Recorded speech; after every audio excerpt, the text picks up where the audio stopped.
حضرت ابو ہریرہ رضی اللہ عنہ سے روایت ہے، رسول اللہ صلی اللہ علیہ وآلہ وسلم نے فرمایا،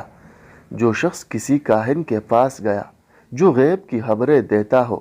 اور پھر اس کی تصدیق کی، یا اپنی بیوی کے پاس اس کے ایام حیض میں گیا یا اس کی دبر میں مباشرت کی، تو وہ محمد صلی اللہ علیہ وآلہ وسلم پر نازل کردہ دین سے بری ہوا۔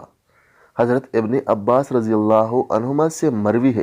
نبی صلی اللہ علیہ وآلہ وسلم نے فرمایا، جس نے نجوم کا کوئی علم سیکھا اس نے جادو کا ایک حصہ سیکھا، چنانچہ جو اس میں اپنا حصہ بڑھانا چاہتا ہے بڑھا لے۔ حضرت زید بن خالد جہنی رضی اللہ عنہ نے بیان کیا کہ رسول اللہ صلی اللہ علیہ وآلہ وسلم نے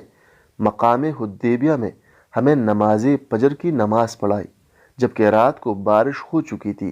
نماز سے فارغ ہونے کے بعد آپ صلی اللہ علیہ وآلہ وسلم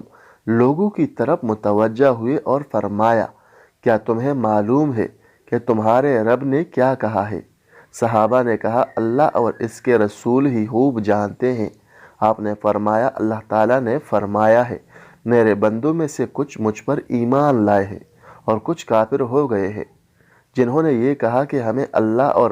فضل اور اس کی رحمت سے بارش ملی ہے، تو وہ مجھ پر ایمان لائے اور ستارے کے کافر ہوئے،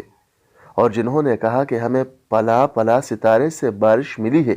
تو وہ مجھ سے کافر ہوئے اور ستارے پر ایمان لائے۔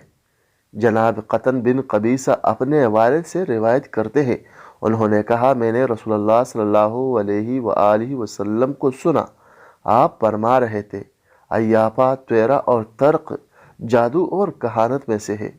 ترق سے مراد پرندے اڑانا اور ایافا سے مراد لکیریں کھینچنا ہے۔